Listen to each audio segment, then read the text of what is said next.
Hello, everybody. My name's Milan Starsik. Welcome to Freedom Rising, a podcast dedicated to empowering individuals on the journey to personal growth, lasting serenity, and freedom from addiction. Tune in and join the movement.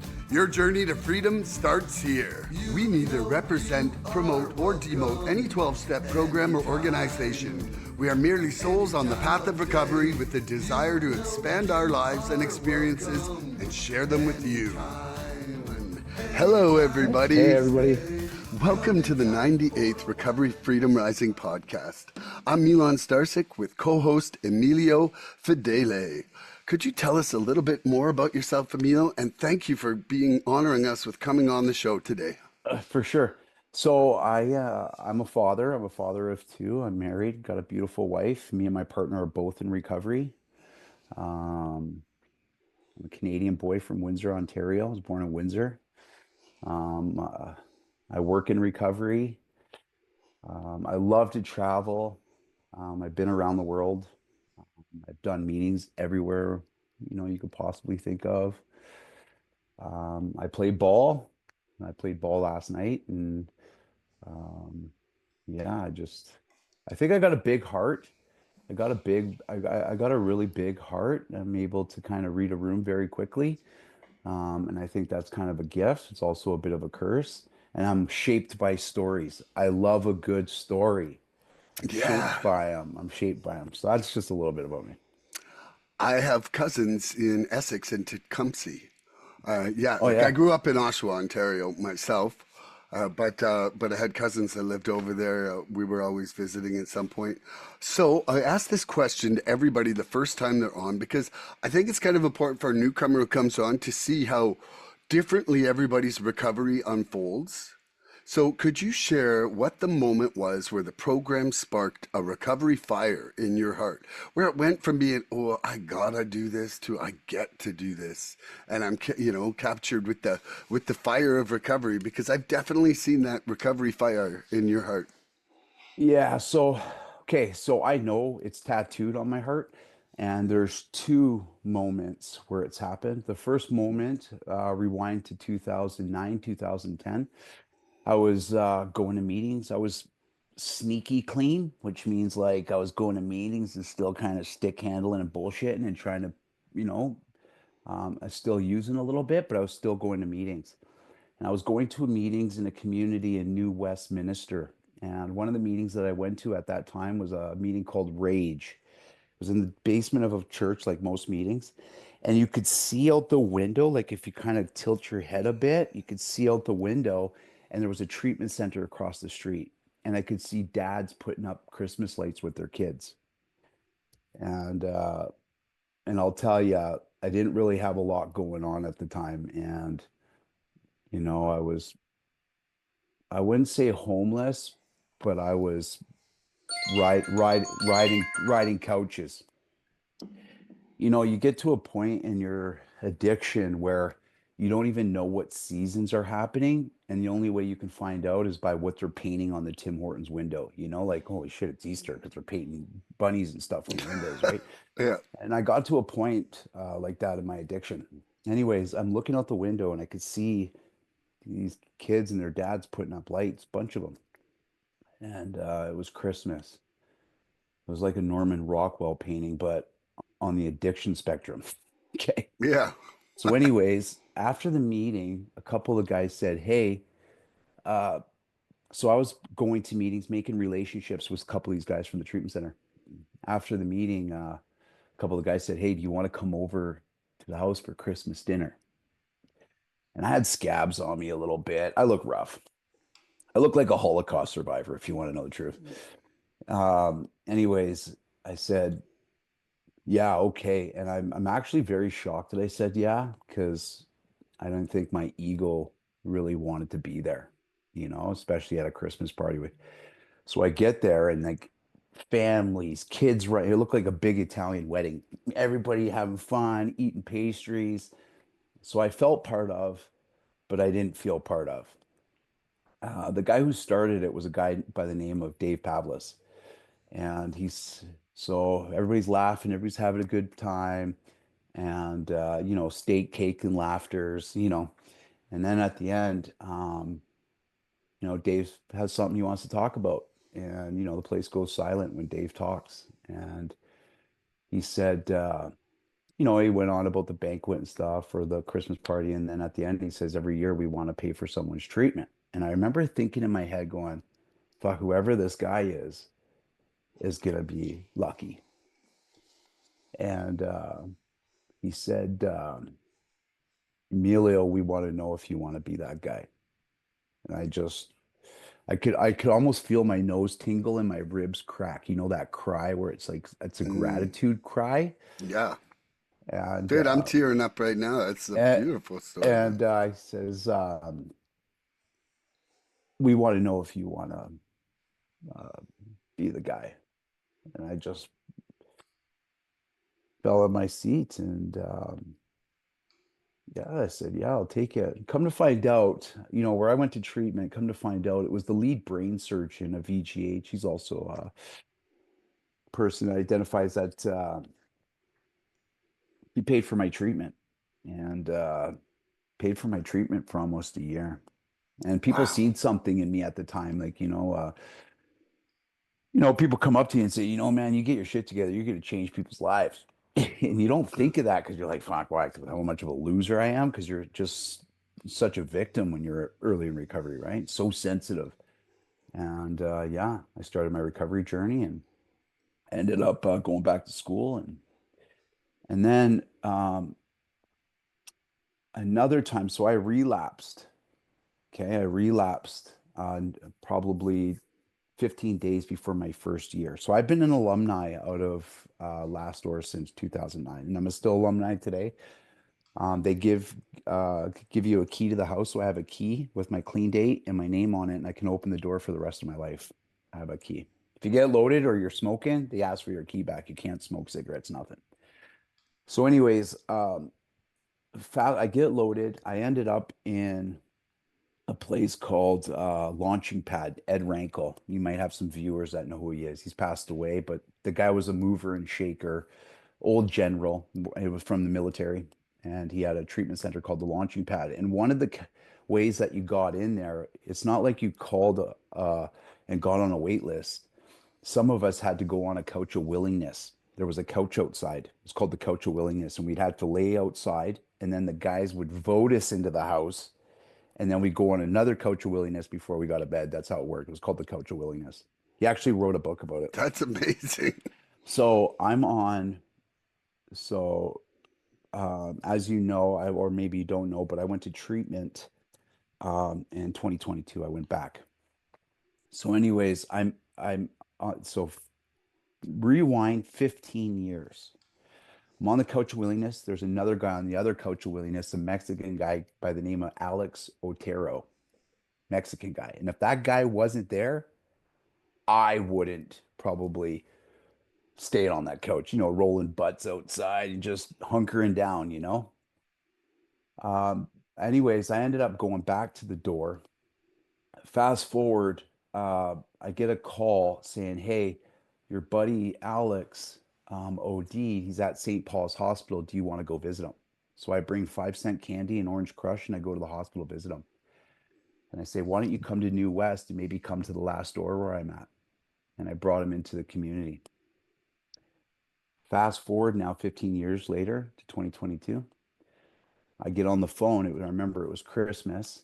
And you know how the Christmas tree has a funny way of calling you a loser. You know, when you're at 3 o'clock in the morning, you're loaded and you're watching drives, dives, and diners, sand starving on.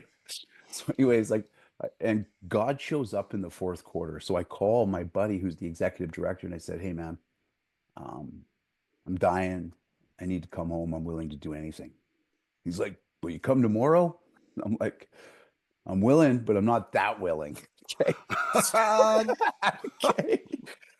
So, anyways, of willing.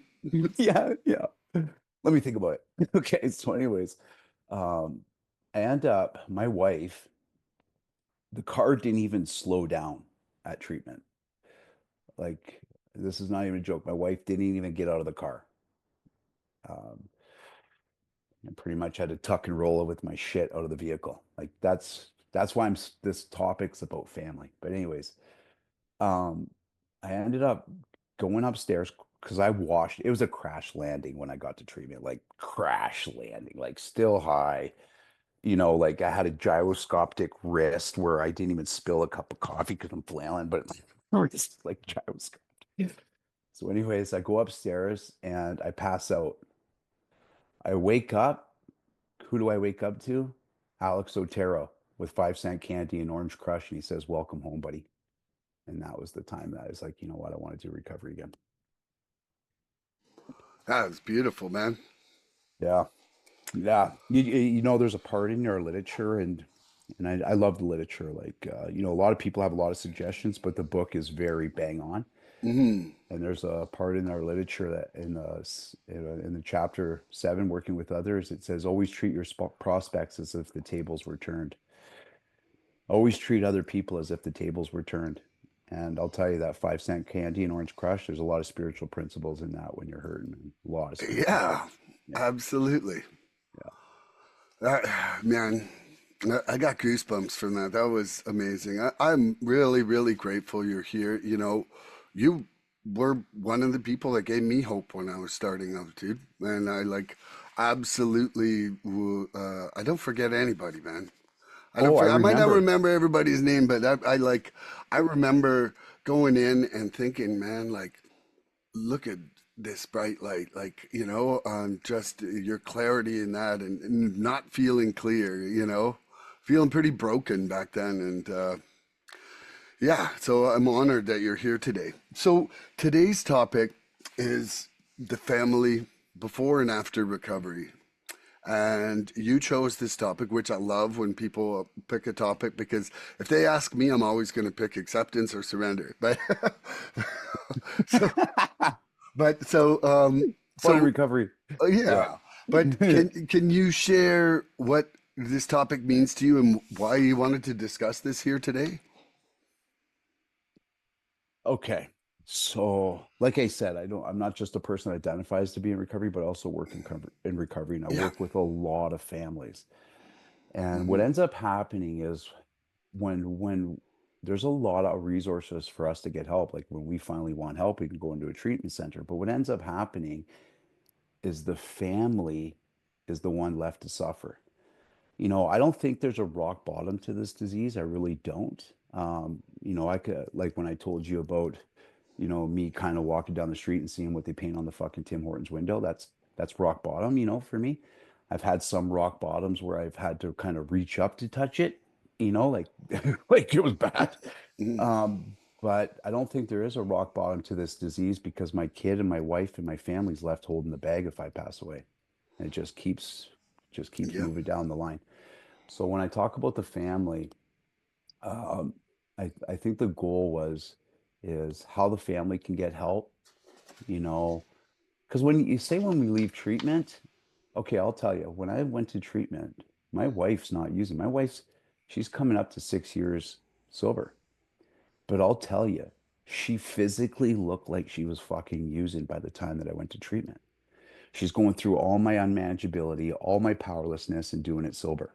I could tell she was lying to cover my tracks. She stopped relating to her friends and family. She's going through a bit of an identity crisis. That's all addiction. That's all Hmm. addiction. She's going through it all. It's all addiction. Hmm. And uh, and then there's me off to treatment, going to get help, and then she's left in the dust.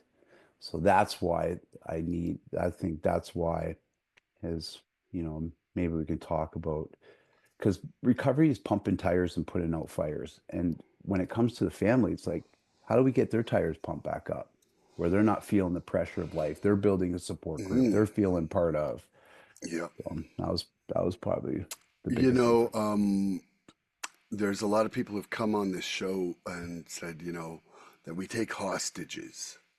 Like our families are like hostages, and they're almost suffering that trauma of somebody who's been kidnapped from a normal life, put through it, and Yeah. like I don't think it's a perfect analogy, but I certainly, you know, dragged my family through shit that was my shit.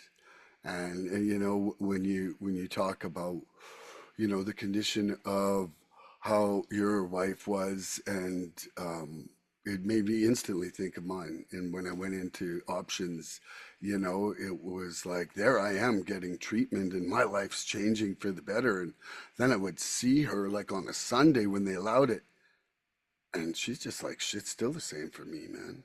Like, and like brave new fucking world for us. Like, and like we're a new person and everything's changed, but we actually haven't really cleaned up the wreckage of our past, and there's a bunch of different things that I'm really looking forward to discussing because both of us have kids and both of us have wives, and and beyond that, I'm close with my mom, and and she was blindsided by the whole thing.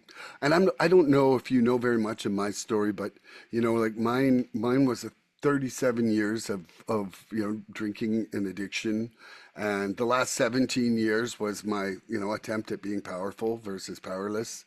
Like that's where I identified there was some problems and tried to control things unsuccessfully in a downward slope. And then on September 30th of 2023, my heart stopped in St. Joseph Hospital in Vancouver, and that was my rock bottom. There was no light at the end of my tunnel when I was dying. It was cold, it was dark, it was scary, it was fucking lonely. And at that point, I knew that things had to change. And so coming out of that, it was almost like a magically forced surrender where I woke up the next day and I was like, okay, it's over, and my wife was not so happy coming to pick me up in Vancouver, and like, you fucking asshole, like you almost, like I was almost a widow last night, and it's been a real journey getting everything back, like in relationships. And I think it's far from even healed now. Like I think it's a multiple year thing, like it was 21 years of making the scars. It can't, 20 months doesn't make up for that imbalance, no matter how much of an angel you can be, like they still got to heal in their time. We can't control the people, places, or things, and a big part of that is how they heal. Like we can only work on ourselves and surrender so much to heal ourselves, but we have no option for controlling them. So I'm going to roll into the questions here. And just want to say again, grateful you're here, and just enjoying where Y- this is going so far. okay, so you mentioned about, you go to treatment and you're getting help and you're feeling part of, and Yeah. you get on the phone with your wife and she's like, so what'd your day look like? And you're like, oh man, we went to meetings, then we went to the gym and worked out, and then we went on a hike. They're like, what the fuck? Aren't you guys like suffering over there? So you get nervous about telling the truth on the phone because you are getting well and you are getting better, and like I said, the family's at home. I remember being in treatment and I remember telling Dave, it's like I need to go home, I need to take care of my kids, I need to take care of my wife. And Dave looked me straight in the face and he goes, your wife's doing better without you. Just Yeah, and that cold, hurts. just oh, for sure, for sure. Because after 10 days and 20 days of being in, you start thinking about world domination. Wait till I get out. Everything's going to be good. I got some days, and you start stringing these thoughts together that are still insane. So you need someone to kind of put your rudder in place again, Mhm. because, and he said it. He's like, your family's doing better without you, buddy. Yeah, absolutely. I mean, Yeah. think of the reduction in pain every day you're not there after a massively negative sesh. So Reduction in pain. That's a good one. before the program, families often bore the weight of our chaos. After the program, they begin to feel the light of our healing. In what ways have your loved ones started to feel the shift in your recovery? Well, it wasn't, it's not like you come out of treatment and you're in your first 30, 60, 90 days and you come home and, you know, everything's, got integrity to it again. Hmm. I remember I remember having sweaty palms and my wife grabbed my palms one day and she's like, why are your palms sweaty? And And then I right away I'm saying, what do you mean my palms are sweaty? Well, I used to say that. What do you mean? Honest to God, like I'm not doing nothing wrong. And then you get on this defensive, and next thing you know, you're playing badminton together. And then you go, babe, I got 90 days clean. Like, like, you know what I'm saying? So she's got a lot of trauma responses. Or why were you in the garage for 45 minutes? What were you doing in there?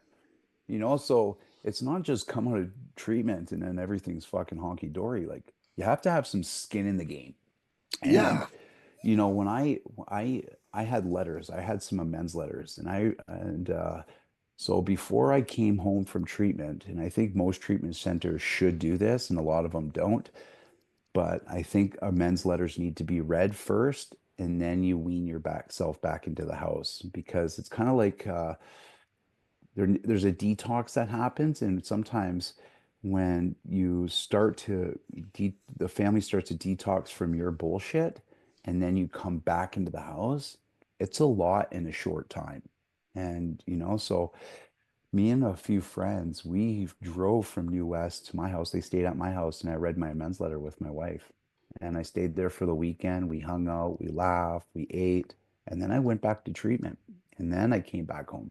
Uh, Oh, nice. so, And so how I long had did you an, go back to treatment for after that? I think I would probably say another month and a half.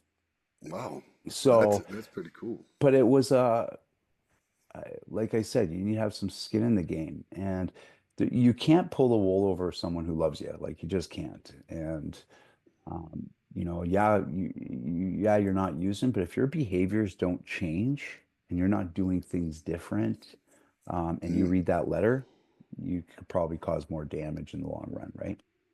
So, absolutely. so when did the change, when did things started to shift? Is when I kept my commitments. I kept going to meetings. I kept showing up with my sponsor, kept going to alumni group, um, not taking everybody's inventory.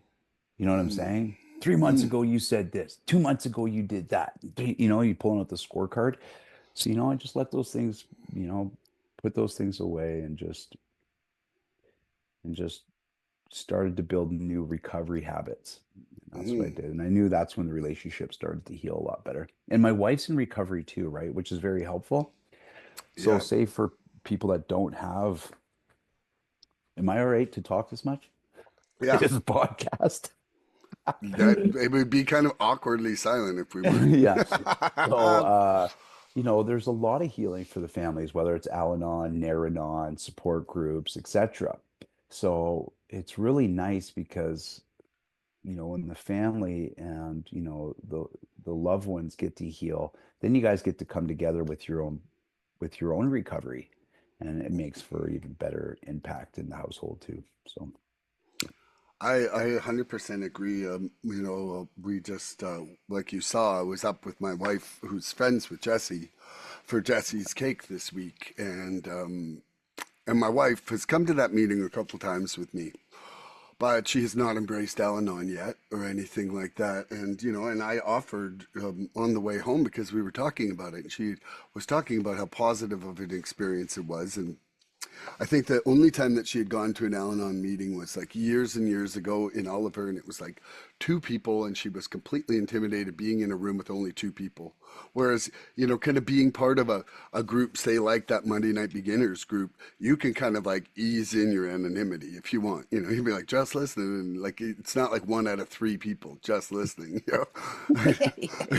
and but and then I offered to her. I said, if you want to go to like a meeting in Penticton or something for Al-Anon, I said I'll happily go. I'll sit away from you so I don't embarrass you because I have a tendency to be loud, and she's not. And but it absolutely it was a positive conversation in a good direction, and yeah. So, for me on that question, in what ways have your loved ones started to feel a shift in your recovery? So I've had a lot of stuff go on since I've been in recovery. It's you want to you want to gain acceptance, or you want to learn surrender, or any of these principles. Well, guess what your higher power is going to do? It's going to throw the biggest challenges out there for you to yeah. hurdle. And so it's been Like we have her dad and my two parents living with us, and there's been a lot of health issues with that, and I've actually been able to be the rock.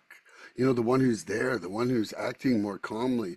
Before I would have just run away and used like a big cataclysmic event, man. It was like my pity party, and then my like morning before people even died was happening. Like I would be like, holy shit, they're sick, and then I'd be on a bender for 2 weeks, and just disappeared, and that's not happening now. And then the day I did my second step 5 last summer, I'm leaving my sponsor's place in Kelowna, and I get a call from my daughter, and she tells me she's got cancer.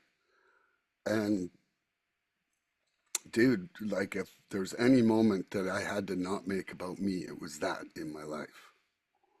And I wouldn't have been able to do that without the program. Like it was like literally, I came out of this step 5, and the entire thing about it was me, not facing acceptance or not having enough acceptance in situations. Like my part in everything kind of boiled down to that. And so I had just come out of having this 2.5, 3 hour conversation with my sponsor about it. And it was probably at my greatest point of ever understanding the concept of acceptance in my life.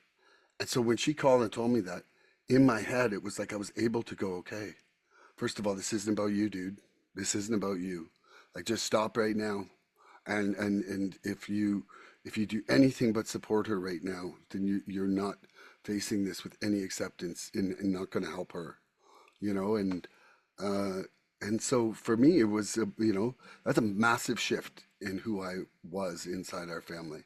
I was the chaos before, and now I'm starting to be the rock, and Yeah. it's when they need it, and so I'm super super grateful for the privilege to help them and serve them.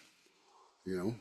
When was the last time, even in the past, when was the last time your daughter would come up to you with some and asking you for input? Dude, like I don't know, like, probably years. Probably years, you know, probably years. And, like some of our closest moments, like I would always drive her to school, and her and I, when she wanted to start skiing, I didn't ski as a kid. So at the age of 42, I started skiing with her, and the chairlift and the drive up to the ski hill, those were some real daddy daughter conversation times, and so like, but we haven't done that in a few years because when she went off to college, we kind of stopped doing that, and that was a time kind of where things started getting worse with my addiction for sure. And in that last period, that connection just wasn't there because I wasn't somebody who was dependable or just even around enough, or Yeah. consciously around enough. Yeah. So do you got a question to ask me? Yeah, sure. So, you've already answered one of them.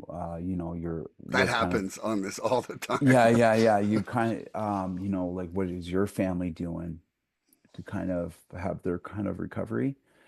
What was the best thing that you did in your recovery with your wife where you guys got to heal? Did you guys go into any outside help? Did you have family group? Did they have one-on-ones? Like, what was one of the things that you could take away?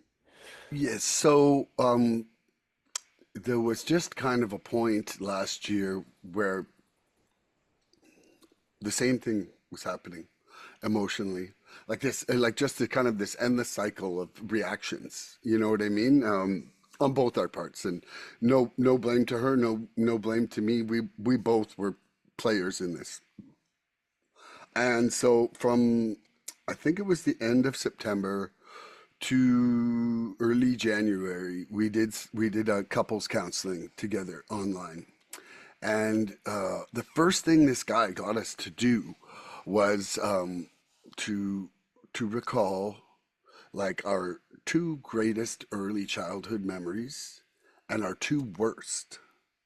And I don't know if you've ever done that exercise with your partner before, but um, kind of what that reveals is, your basic needs, either negative or positive, like things that, that are really bad for you or things that are really good for you.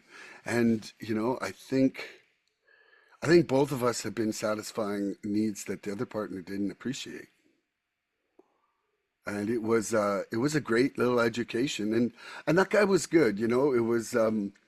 Uh, it was really enlightening, to be learning about how to communicate to each other how the other one needs.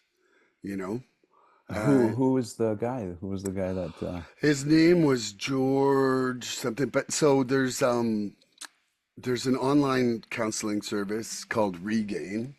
And so the nice thing about it is that we didn't have to leave home for it. And we could kind of book it at when it worked for us in his schedule. And so yeah, it's basically kind of almost like a Zoom meeting, but they have their own little interface, and it was 1 hour sessions, and you sign up and you get four per month. So yeah, for anybody out there, like, it's called Regain. It really wasn't super expensive, but it was pretty, like, there's no instruction book for marriage or couples, like, there might be a bunch of self-help books out there, but like, going to a counselor and them kind of squaring away basic communication things that nobody ever taught you is kind of like going to treatment. Like, in that I have been approaching life wrong pretty much mostly all of it. And before the program of these 12 steps being in my life, I really had no way of accurately even looking at my part in stuff. I was pretty happy blaming people and living in delusions. Like, and yeah.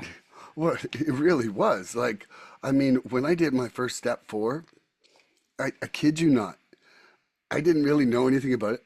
I was like, okay, there'll be a lineup to the left of people waiting to apologize to me when I get out of treatment, because I had my case. I had my case of why I was mad at all these people, and you want me to do six people? I'm gonna do 25 people. I had a 120-page step four. And every time I started getting to the end, I'm like, oh, it's me. Oh, it's me. It Oh, went from this to this. yeah, Yeah, it's and, more and then focused. I'm like, no, no, don't line up to the left, line up to the right for apologies, and, Yeah. because I'm gonna have to, make some amends here, and I was actually really happy. I was really happy to actually have something that was changing and working in my life, because nothing I had done, like I said, I was like, 17 years on the, like, that chapter about more about alcoholism, try to drink like a gentleman, only on the weekend, switching to beer, blah, blah, blah. Like, I had every combination of, I'm going to just do this drug because at least then I'm not like a hard liquor drunk, or like, there was every excuse in the world, or in every attempt at control that always ended in a morning of a pissed off wife. Oh, And they're like, for sure. I would like get up and I would see this look, and I was like, what did I do? What did I do? I gotta like scroll through, and I'm like, and then Yeah. she'd look at me and she'd be like, you don't even know what you did. Yeah. And when someone says that to you, it wasn't because you did something awesome. Yeah. You go through your Rolodex. With like brief images, like, I'm like, Yeah. this is, Yeah, there's a part in the literature, especially in the big book, and I'm in both fellowships. I do 12-step fellowships, but I don't when you take the name like 12 steps off of it and you take the word steps away from it, and you kind of have this, you know, kind of like blueprint of how to kind of get to the root of things. I don't know too many other tools to be able to do it. I just don't. And Um, for these things, they say the Oxford group had a big part to play, and there was six tenants, and then Bill came in June 35, and he's like, okay, you know what? Let's start writing some steps. And he added six more steps to it, and then it became the 12 steps. But from that time of that era, like 35s and now coming into 2025, I don't know too many tools. And I've done it all, man. Like, I've switched seats on the Titanic many of times and thought, okay, maybe if I do this would be better. Maybe if I do that. But when I sat down and wrote out the work of how it's written out, it's pretty amazing, especially with 6 and 7. Like step 6 is, okay, are you entirely ready to have all your defects, character removed? That's step 6. Step 7 is that we humbly ask to remove our shortcomings. And I was like, and the best way I can explain it is like step 6 is like painting a house to the best of your ability. That'd be step 6. And step 7's like calling God up and saying, "Hey man, can you help me with the hard to reach spots?" And I'll tell you, step 7 in my relationship with my wife and how we communicated and how we got out of badminton matches and how I had to take my own inventory, and that was step 7. That was step Mhm. 7. It was like, you know what? I know if I, you know, I've never took someone else's inventory and improved my life. Not once. It's not happened once. I've never took my wife's inventory and improved the marriage. Not one time. Never Yeah. worked out. No. And I know in the back of my head, it's like, Emilio, don't fucking do it, man. Don't say it. Don't I say it. know. And I'm like, hey, you remember that one time 3 months ago when you said this? It's like, And that's always made for kisses and wonderful sex afterwards. yeah. But I know it's going to go bad. And that's okay. So it's funny how we can talk ourselves right into. I think that's one of the things with guys coming out of treatment. It's like I don't want to call it a bubble because it ain't a fucking bubble. It can pop at any moment. You can walk out the door anytime you want. Um, uh, but I want to say it's like when you come home, the pressures of life happen again. It's Well, like, instead of bubble, I think it's bubble wrapped, Isabella. okay, sure. Like your ego doesn't quite get broken in there because like you don't have all those hard edges Oh, of life. sorry, man. My ego was busted all the time where I went to treatment. Remember when I Yep. told you like your family's doing better without you? That's just Yeah. one. Yeah. Okay. That's just one. I'd be sitting in group and they'd be like, uh, "Hey, Amelia, what do you think about that topic or something?" I'd be like, "Yeah, fuck you. Well, nobody cares what you think. Just get fucking 30 days clean." And they just shut you right up. Like, so, and because what they were doing, okay, I'll tell you an ego instance. So when I went there around Christmas, I had a lot of street in me and I had a lot of junkie in me and I had a lot of old habits and bad habits. And I remember being in the group room and I was probably about 30 days clean, just enough clean time to take a punch without maybe packing my shit. They waited. And I remember Dave. So I kind of walk into the group room and everybody's laughing. I walk in the group room and it went dead silent. And I was like, oh, fuck. So I sat down and Dave's like, don't bother sitting down. Get out of my group room. And fuck, I get emotional talking about this. I was like, get out of my group room. And I was like, what did I do? He goes, you walk like a junkie, you talk like a junkie, you act like a junkie. You got 24 hours to change or you're fucking gone. Get out of my group room. And I remember leaving the group room. I was like, fuck, I didn't even know where to start. Like I just, and I'll tell you where I started. They have a family bathroom in the front of the house that just happened to plug right at the right time. And the living room and the hallways just filling with shit. Well, I started there. That's where I started. I just cleaned that right up. But I remember the guys came out of the group room. They said, hey, man, if you need an extra pair of jeans, hey, man, if you want to go for a walk and talk in a conversation, hey, man, if you want to talk and but it was really good because how it was done where I cleaned up is they crush your ego and then your support group builds you back up so you can build trust and community because it was based on a social model. Mhm. And so yeah, I don't know what it feels like to go to treatment, not get your ego crushed. I got a picture I can send it to you and you can even put it up on this if you wanted to, but when you weren't allowed to use the phone for 30 Yeah. days. And the phone we did get to use, it had a 38 on it. So when you picked up the phone, it looked like you had a gun to your head. Because 9 times out of 10, guys would get on the fucking phone and then they would walk themselves right out of the house because they'd get into these badminton matches with, they didn't stop the Mhm. damage. And Yeah. so I don't know what it feels like to not get my ego crushed in treatment. So Yeah. Well, I think from my experience is that it just I wasn't I wasn't in the same sizzler of family and work and real life. Like if I if I was in treatment, I think, I would call it like I felt like I was getting constructively criticized instead of just criticized. Like, and I feel like I'm like, whoa, pink cloud, Oh, lost so much guilt, lost so much shame. And I came home and within 3.5 hours, I'm in an argument with my wife and I'm like, I haven't fucking learned a single thing. right. And this is the thing. It's not about uh I like how you use I'm gonna use that. I'm gonna take that. I wasn't in the sizzler. I like that. I'm gonna steal that from you. But it wasn't about taking the ego, not crushing my ego. Yeah. It wasn't about criticizing. It was about smacking the phony off you. Because Yeah. that's a word that we don't use a lot, but Yeah. But I love that. you're a fucking phony. Yeah. And when you have someone tell you that, cool, I could just walk out of the room and still be phony. Yeah. But when you get called a phony in front of 56 guys, then Yeah. you're on the radar. And Yeah. this is the thing, man, is there was a question. It was called the 6 on 6. It was the sixth question on the 6 steps. Because remember, we're entirely ready to have these defects of character removed. Yeah. And the question was go to go to 40 guys and ask them an area in your life that you need to change.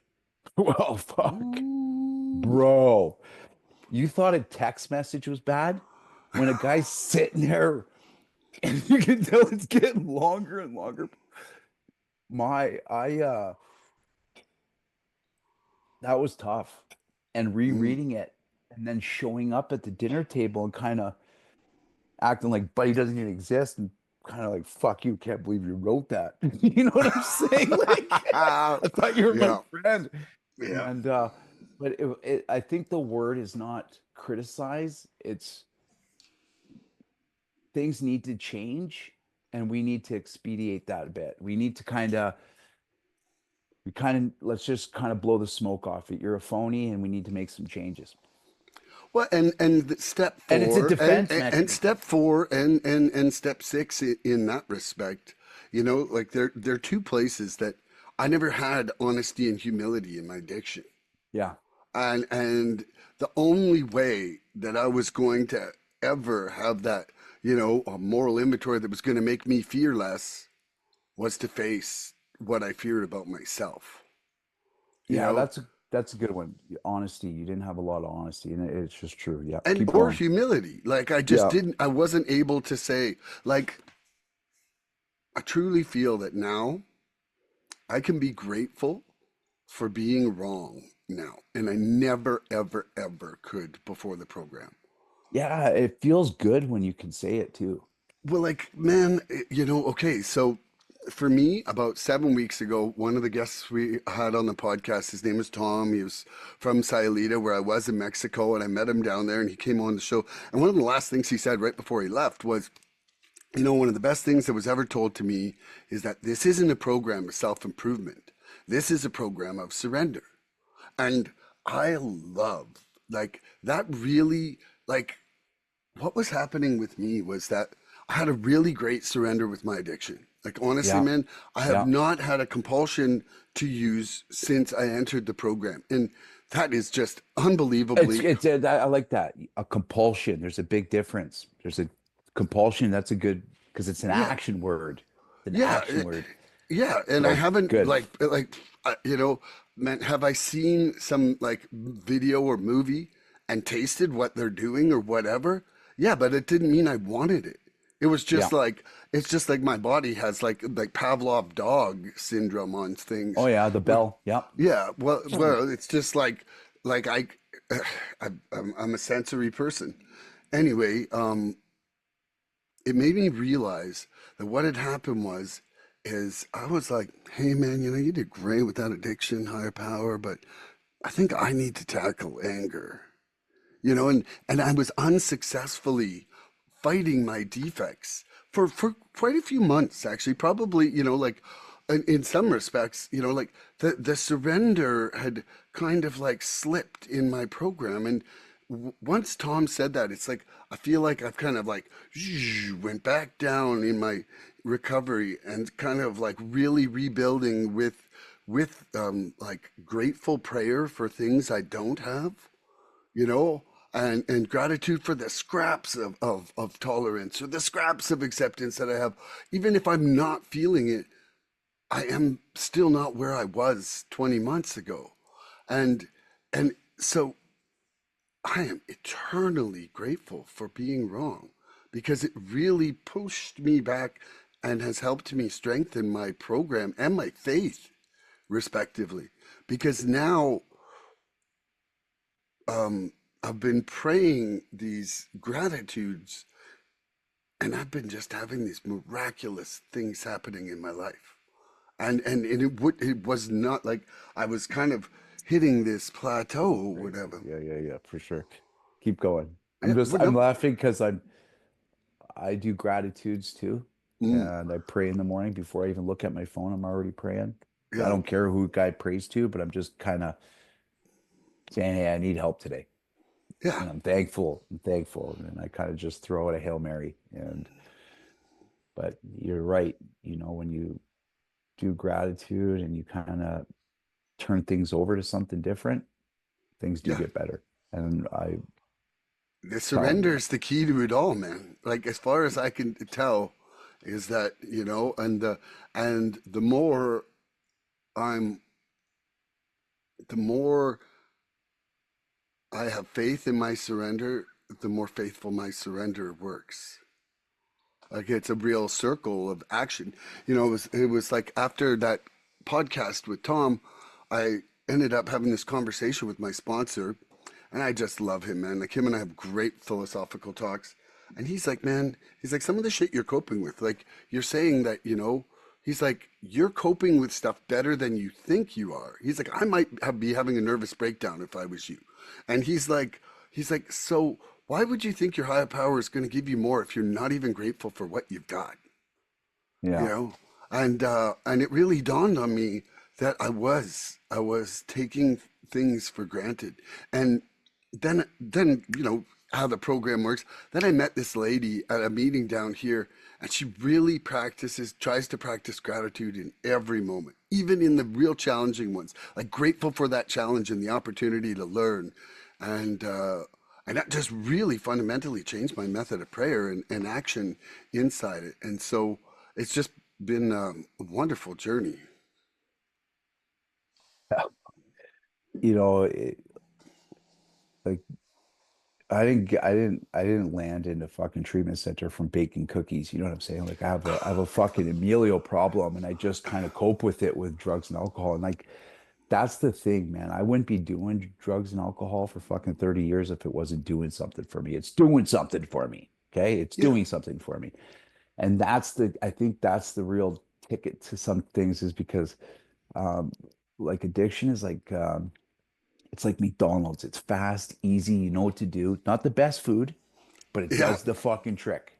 yeah, yeah. Recovery, not so fast, not so easy. Don't always know what to do. So there's a gap in care there from those two things. Mm, And when and I need because I had a lot of behavioral issues. I have a great sponsor too, and I love how you mentioned your sponsor.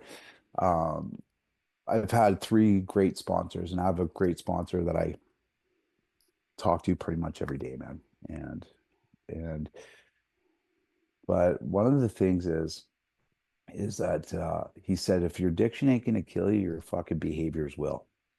Because this is what happens. You want to know the key to a fucking healthy relationship? You want to know the key? I'm gonna give it to you right here.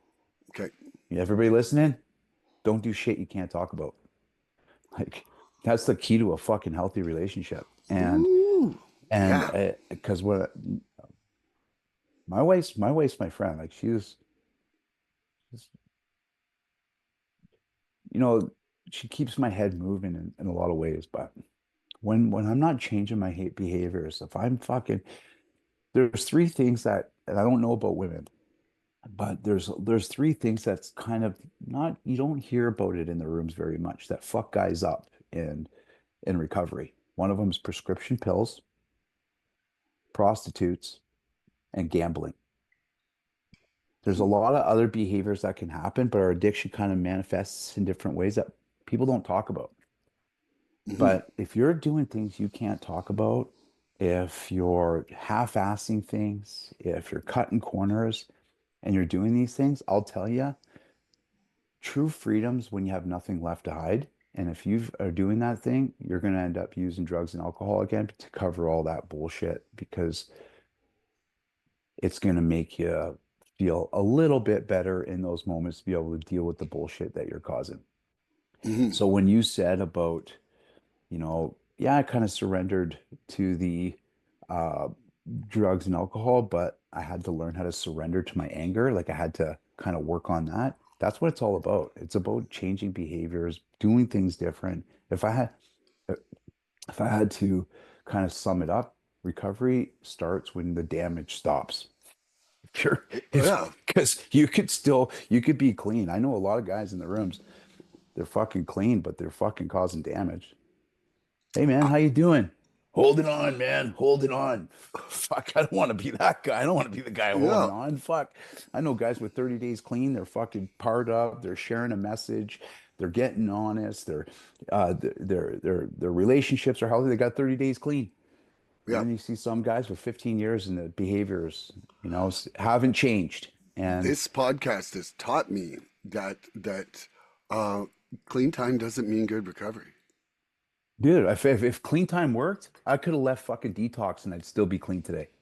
Because I Yeah. had to stay clean and detox. If this is just a stay I choose abstinence. I'm an abstinence guy, and the reason I choose abstinence is because I haven't seen anybody OD on abstinence yet. But I'm an abstinence guy. But if you're abstinent and you're still being a piece of shit, that's a tough way to live, man. That's a Yeah. tough way to live, buddy. Yeah. Yeah, cheating on your wife, sending text messages, maybe watching porn. There's addiction. So there's two types of addictions. There's substance abuse, and then there's behavioral called process addictions. And it can kind of wave back and forth. But I think the one that can really hurt is when you're going through all your behaviors and doing it without numbing yourself out through substances. So they kind of move back and forth. Like I was in treatment with a guy that he had media addiction, which is pretty obvious, the word media, cell phone and video games. Still the same unmanageability. I had a friend that had eating disorder. I know cutters. I know people have gambling, sex. So it can manifest in different ways. But if you're in the rooms um, and you're still getting caught up in behaviors and you're not making changes and you're creating damage and you're doing it clean, those are the type of people that'll jump off the Patella Bridge after a while. Yeah. Yeah. I agree. Yeah. And it's 100%. just a fact, man. It's just Hmm. a fact. So man, that we just have been having some great conversation, and It is good conversation. These it are is great, dude. deep, I'm loving this, and deep. that's really what I find happens here. You get a couple kind of like-minded individuals who want to share, and we are. Did you answer your question? Are you ready for another question of mine? Yeah, I'm let's not. do it. Okay. It probably it got answered for sure. Yeah. Okay. We Okay. threw a lot of pasta at the wall there. So I'm Yeah. stuck for sure. Addiction isolates, but recovery rebuilds, not just the self, but the bridge back to people we love. How are you showing up differently in your family relationships today? Yeah, so that's the thing is first of all, you can't just come home in a relationship and go, "What do you mean I'm not changing? You got a clean husband." That Yeah. does not fly, man. Like, welcome to No, the fucking real no. world, right? Yeah. Nobody's gonna build a statue of fucking Milan in downtown Kelowna because you got fucking 20 months clean. Like, nobody's doing it. There's I no remember, parades. There's no no, parades. I I was remember ready for one and it didn't I happen. remember I told my dad, I was like, "Hey dad, you coming to my first year of cake?" He's like, "They give you a cake because you didn't smoke crack for a year?" Like, that's what he said, bro. Okay, but how you show up is your follow through. Addicts have a funny way of getting in the room, but they don't are not good at staying in the room because sometimes their lips move faster than their feet. Because you said it at the beginning of your podcast that lying is attached to addiction. And it's so deep. It's actually so deep that if you'd probably hook me up to a lie detector test, I'd fucking pass because it just becomes truth after a while. There used to be this therapeutic technique. It was called the truth, and the truth. So you have a truth when you first come into recovery. Okay. After 30 days, feeling part of, doing a little work, you have a second truth. And the second truth is when you realize, after a little scrutiny and some cross-examination, you had a lot of bullshit in the fucking first truth. That's your second truth. Okay. The third truth is when you start making changes. And how you show up with your family is take care of yourself. I hated hearing that. Now I work in the field. Okay. I remember going to school. I went to VCC, and my first job I ever landed was on the IDC unit. I worked with guys with full-blown AIDS and HIV and addictions. And I remember they'd always say, "You need to take care of yourself before you can take care of anyone else." What are you saying? I don't take care of myself? I took it as an attack. You want to show up the best for your family? Fucking take care of yourself. You want a healthy relationship? Take care of yourself. I remember my wife would do that. She says, "You need to take care of yourself. What do you need to do for yourself today?" I take that as an attack, but it's so true. I need to take care of myself because, like you said with your daughter, you were a fucking fall down dad, shit relationship, on the way to treatment, and you kind of at your rock bottom. And today you're the fucking lighthouse. And that's kind of weird about addicts and alcoholics is that, like, on one hand, you're a fucking loser, and then get a year, a couple years, and people start coming to you and like you're the fucking mecca of information. And like, how can you help? And you'll say things like, "Let it go. First things first." And you're like, oh. But I think the thing is the reason why you get to show up is because you're taking care of yourself, and your daughter knows she can lean on you now. So I think the thing in a nutshell is do the right thing when nobody's looking and take care of yourself. And sometimes taking care of yourself, man, there's like a bowl of soup and a good night's rest. Um, could have a lot of spiritual awakenings. You know, being a part of someone else's life and doing it without an agenda or motives. Like even last night, I was like, oh man, maybe I should. Even when I drove down the hill, I mean, you were talking, you're like, hey, do you want to do it later? And I was like, you know what? Let's do it early. Let's do it raw. Last night, I'm laying in bed and I'm like, man, should I prepare for it? And I was like, no, man, no, I shouldn't. I'm taking care of myself. I'm doing what it'll shine through you. It'll just shine through you. You don't need to prepare bullshit. You just need to be yourself. And that's how I showed up today. That's how I show up today. You know I what? I want to I don't get a redo at life, Milan. Yeah. I don't want to be fucking mediocre. No. I like God knows I read, I still educate myself. When I'm alone, I'm always trying to do the next right thing when nobody's looking because when people do hire me on, or when family members come into my life or if my wife needs me to show up, I don't want to be fucking mediocre at best. You know what I'm No. saying? And that's one thing about addicts. It's like we're quick on our feet, but there's no depth. And that's what I mean by we get ourselves in the room, but we can't stay in the room because it's all built on bullshit. So when I'm Mm. taking care of myself, I'm staying clean, I'm doing the next right thing. It's like that's a good foundation. That's how I show up. And That's how I show for up. when when I first got clean, it took me, it was about 6 months when I quit cigarettes. So like I'm like 13 and a half months, no smokes right now. Yeah, so I've listened to your podcast and you're quite the smoker. And one of the things that stuck out to me is like you couldn't even sing a verse without even losing your breath, you said. And I Yeah. remember, so that goes to show you I listened to your podcast. I've Yeah. listened to it all. Yeah, And, yeah. and, and, and, and to be honest, it's like, for me, I had to peel back on the coffee. Like I was, if I realized that it was impeding my sleep, even if I cut it off early, if I had too much coffee early on. So I switched back to tea. And I have like a little orange pico tea, a few of them in the morning, and that's it. But sleep, like, man, I always was like, sleep is for when you die, blah, blah, blah. Sleep is for suckers. Like, Dude, I wait. I didn't, yeah, you just wait. You don't even sleep. I know you pretend to sleep just for others' sake. But but now, it is a big part of how I can stay centered in my day. If I don't have enough sleep, I know I'm being a jerk. I know that that jerk is lying there. It's like it takes my patience meter and makes it like this far if I don't sleep enough. But then also part of it for me has been about exercising. And like I'm not like master of the gym, but it's like I tried a bunch of different things, and everything I tried I was getting an injury from. Like I'm 52, turning 53, and my body just doesn't recover. But the problem is that if I don't do a certain level of activity, I don't feel like I'm doing anything. And so what Yeah. what I've finally come to is fast walking. And I'm doing a lot of fast walking right now. Like I'm doing well over 10K a day. And it's amazing though how much like kind of prayer and meditation that I can do while I'm doing that. I'm being out like where we live, dude. It's so beautiful around here.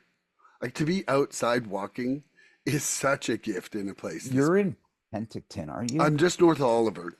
So Oliver, because you used to drive in for the Monday, and I yeah, remember you yeah. would bring a friend and your dog, I think. Yeah, I bring my dog. Yeah. I remember, and you'd bring a friend with you too to like, Well, I was yeah. I was sponsoring my friend Andre for a while, and so I would go to his place beforehand. We'd generally do a session. We'd play some music. We'd eat and then come together. But he's just yeah, he's outside of the program right now. Let's say, and I've been on the outside of the program a few times, my man. yeah, yeah, and to be honest, like right now, well, I love him. I love him, and I'm here if he ever wants to come back. But yeah, so I mean, I think for myself, just being present is how I'm showing up differently. Like I'm actually here, and I'm actually present and not just running away from stuff, and trying to be of service, really. And there's a lot of Oh, service required inside the that's family. funny. You say Ser- I'm not serv- running.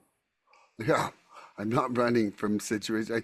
And really one of my biggest things, like honestly, a GSR, this and that for meetings. Service Or you're the starts at home. GSR? No, no, I'm not. But what You're I'm not. saying is that service starts at home. Service, like if your family isn't getting the service it needs from you, then you're not walking the fucking walk inside this program. Oh, you feel like a bounced check.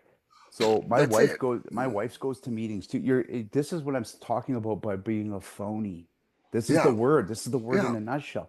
yeah. So when my wife goes to meetings with me, your accountability partner's in the room. Woo, yeah. Okay? Like I'm just gonna tell you, buddy, you can't um and I remember, I got asked to speak at a Friday night meeting in Indonesia, Bali. They have a great recovery community there, man.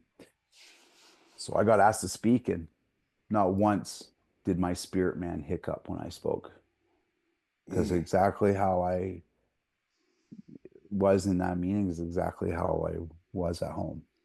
yep, There's no phony.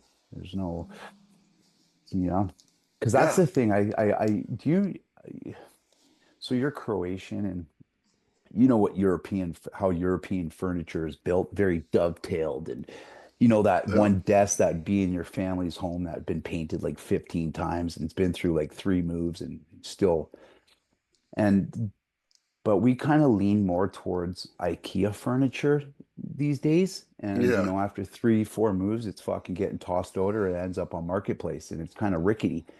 And I don't want IKEA recovery. I don't want Yeah. IKEA recovery where it's like three moves later, it's like it's falling apart. I want that dovetailed European painted six times in the basement, like I want that kind of recovery. Yeah, Yeah. that's the kind of recovery I want. Well, and that's where earlier when I was saying I don't mind being wrong now if I'm learning, like backing up and kind of re-surrendering everything and just just realizing that my eye had come off the prize in the sense of what I was focusing on, and just I'm totally freaking happy that I was wrong because Yeah. I've experienced so much growth that it's going to help me for the rest of my life. And, and and the fact that I was wrong, wrong for 17 months or whatever it was, it doesn't matter. It doesn't matter because guess what? I still stayed fucking straight and I still felt Yeah. like I was growing in some capacity. But it's just, I was listening to the speaker the other week and he said, you never kill your ego. He's like, you couldn't squash that sucker down. He had this accent. He's like, you can squash that sucker down. He's like, but he's going to pop up all over the Oh, place. you, and, you, and that's yes, why, yes, yes. and that's why he did like a yearly inventory, even at 36 years straight. Was he's like, because there's always somewhere it's popping up that I'm like, that I'm not seeing without going deep on it. Yeah. And it's funny because addiction has nothing to do with drugs. It Mhm. it's all about the selfishness and all the behaviors around it. I think you pop up in addiction, and for some reason, it's funny how you don't even see it, like you mentioned that, because like sometimes like your addiction could be like mercury. It just finds its cracks. It just has a funny way of getting in there, and you don't even realize it at first. And it's just a Yeah, little bead. It's just a little bead that just kind of finds its crack. There was a when me and my wife grabbed a couple shirts because you said you can't get rid of your ego, and when we were down in a place called Seminyak, um, there was a shirt and it said "Master your ego."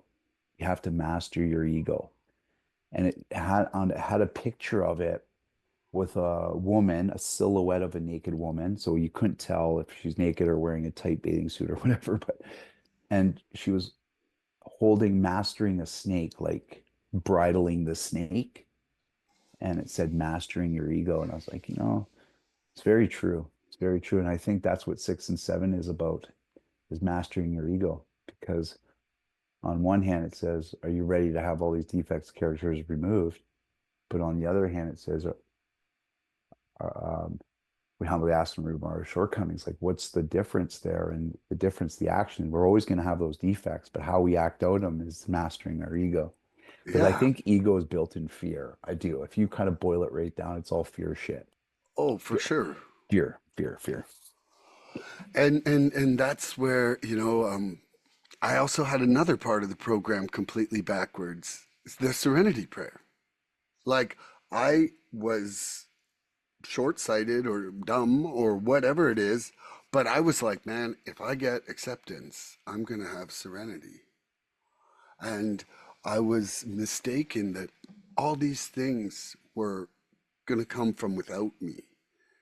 But the real thing is to actually prepare ourselves to this state of serenity, and all these things can come from within me. And I had it backwards, man. And that was another one that I was so happy I was wrong on, but I learned and figured it out. It was like a hard won thing, and like I do believe that we've got these perfect diamond souls inside, and they get covered with bullshit. But if we Oh, can polish them with a healthy diet, with sleep, with surrender, with honesty, like then all this shit can just shine from within us. oh man. There's no softer pillow than a clean conscience, man.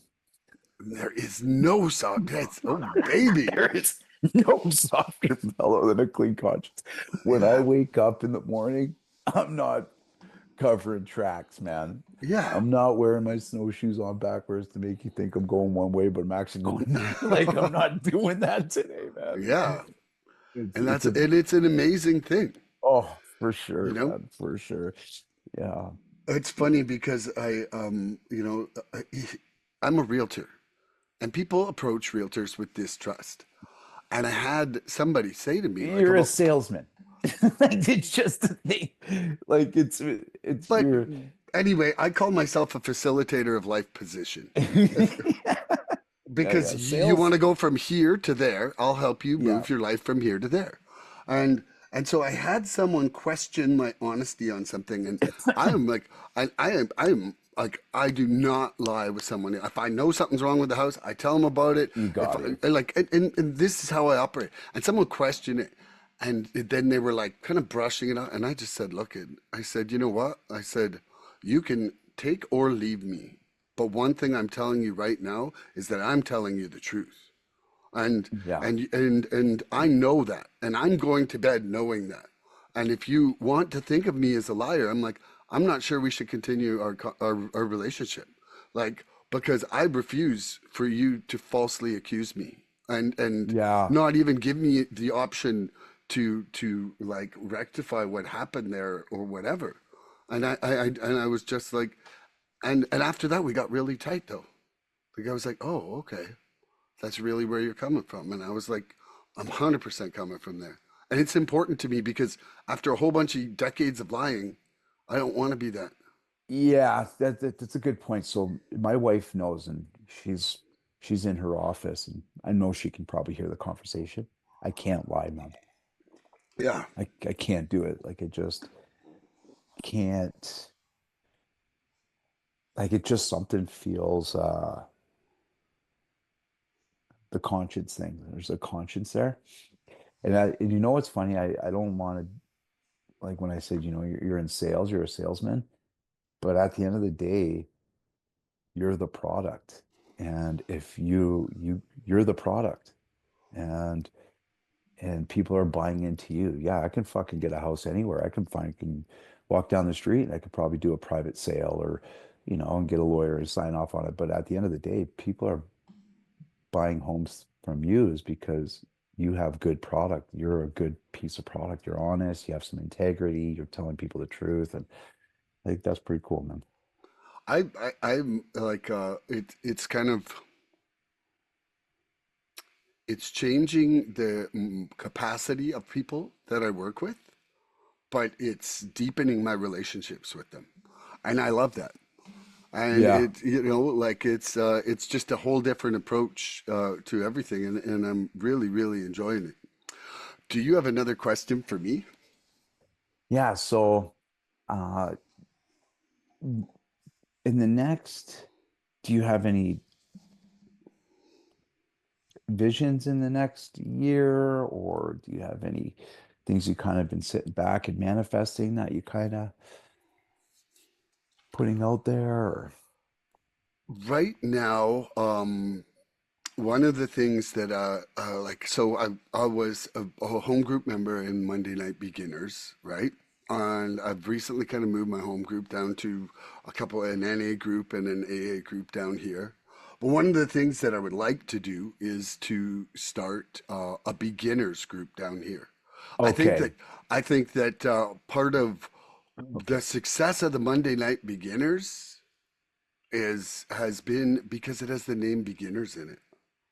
And I think that somebody looking up who's just having a shit time, who wants to join into the program, sees beginners, they think it's a good starting place. yeah. So this is interesting because when you were talking earlier in the podcast, I was thinking about you starting a meeting out where closer to where you are, Hmm. but it wasn't necessarily for your recovery. It was for your wife's recovery and getting that's what I was thinking. Oh, cool. Yeah. Like, well, Because and you got some, you're a natural. You seem like you're a connector. You have a gift to be able to pull people in a very quickly. Like, I think you have an uncanny knack at it, that you're thank able to you. kind of win the trust very quickly and pull people in, and you have energy behind it. So kind of, if anybody ever asked me the definition of a sale, it'd probably be passing enthusiasm from one person to the next. That's a good sale. And I think Okay. you, I think you're natural at that. I Well, think you have, I love people. I yeah. truly do. Like, and I think that when like when I'm working with someone, I flat out tell them within the first day, I'm like, I don't have an attachment to whatever you want to buy or sell or whatever. My attachment is just becoming friends and us being nice to each other. Like that's it. Like, And so when that doesn't, like I just if I just want to be around people that I can, love and be loved by. Yeah, and trust. Yeah. Yeah, yeah. Yeah. Like Oh, and so and like I've had clients who are dishonest themselves. And then I've had to part ways with them where I'm like your one sale is not worth my reputation or somebody else's life getting wrecked. yeah, Like I yeah. need to step back and that's okay. It's hard when you're starting out to have that kind of integrity, you know? Well, for sure, because you're just starting out and you're kind of Yeah. figuring things Well, out. and But honestly, in the first bit, like your whole life is based on commission, and you're desperate. There's desperate times, right? You know? why, okay, back to doing things you can't talk about, that's the shit that'll get you loaded. Yeah, Being at work, making rinky-dinky deals, packaging up to make it look good when really it's not. yeah. That's the stuff that'll get you loaded. Okay, so what's your timeline on getting these a Well, meeting so started? so okay, so one of the meetings that I just joined, it's a brand new meeting as well, and the guy who started it, he was definitely looking for help when I came into it. Like I think like him and I are the group members right now. And there's like say 8 or 12 people. It's on the Soyuz Indian Band, and right now it's called the Inkami meeting. But I asked, I love that campground. yeah, that's down in the Soyuz. So this is the band office is more up by Oliver. Right. And in the old band office, there's one little room. Like this meeting is like we do it candlelit, and it's like at a big kitchen table, and just it's tiny. It's amazing. Like I'm totally like it's such a contrast from what I was going to the bigger meetings there in Kelowna.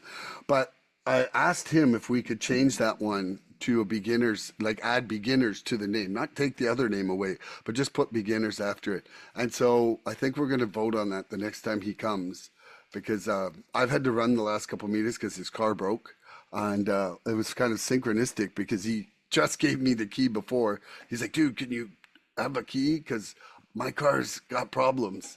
And Yeah, yeah, for sure, he for sure. lived. He doesn't live down in Oliver, but so I don't know. So it's my timeline for that is kind of first of all finding the day, the time, and other people who want to do it, because I do feel that I need one other person to be trading off with at least on the responsibility, just like that guy needed me to take the key, right?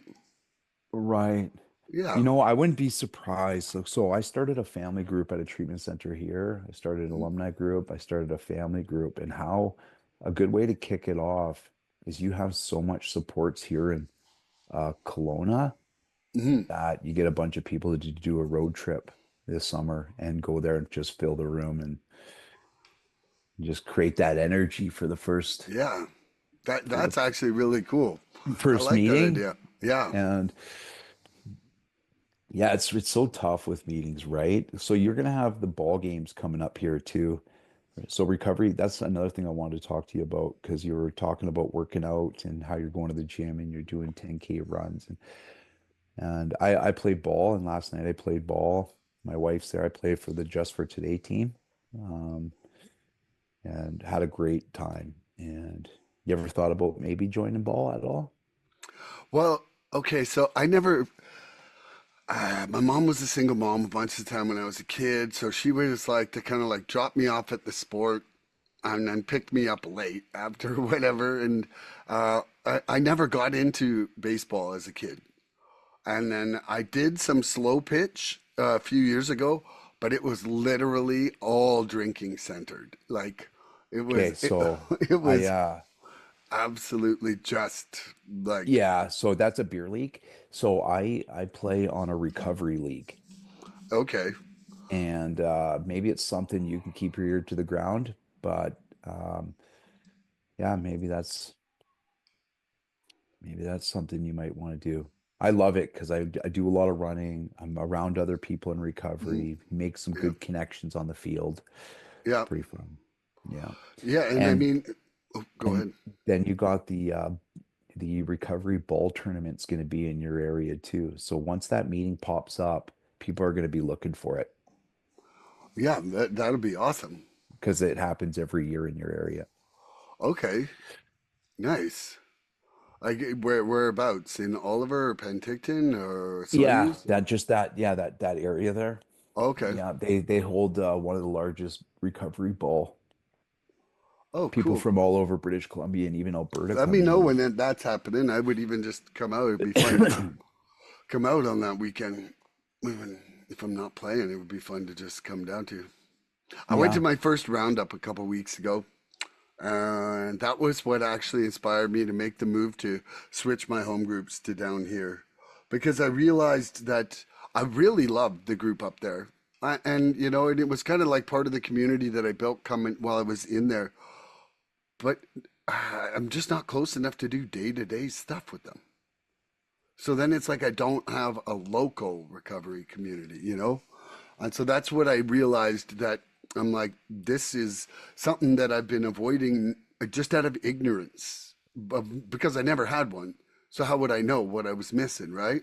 And then I right. kind of went to the roundup down in Soyuz and I saw the different groups working together and the people's kind of relationships. And I'm like, okay, this is a hole in my recovery and this is something that I want, and so then I made that change. And because when I went to Mexico this year, I researched ahead of what meetings were around there, Yeah, and yeah. a lady down there had come onto the online meeting I was going to, who lives there. And I said, hey, what other meetings are there that you know of or whatever? Because not all of them are listed on the internet. And she was like, well, I go to this one. I'll give you a ride to that one. And because I didn't have a car. And then I Yeah. said, well, I want to start a beach meeting too. And so 2 to 3 nights a week, right at the complex I was in, we were right on the ocean, and it was like 2 to 7 people. And what I realized was that I actually really love a tiny meeting. Like a tiny meeting can have real magic. That, It's more intimate too. Yeah, yeah, yeah. but one thing we did was like almost similar to this, but we read from one of the books, right? Where like Yeah, people okay. would randomly pick a paragraph and then they would read on that and we would go around sharing, but we would keep going until everybody was done. So sometimes there was 4 rounds of sharing and crosstalk was promoted. Yeah, yeah. Crosstalk was promoted because people were learning from each other inside the shares.